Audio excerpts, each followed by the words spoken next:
سلام دوستان عزیز. برای مکانیکای عزیز میگم. خب موتوری که پرت میکنه، مخصوص انژکتور، موقعی که پرت میکنه این باکشو بعضی 6 تا پیچ داره، 6 تا پیچشو باز میکنه، بعضی 4 پیچ داره.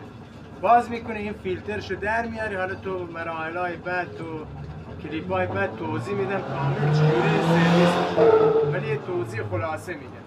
این 6 پیچو باز میکنی، فیلترشو عوض میکنی، تموم.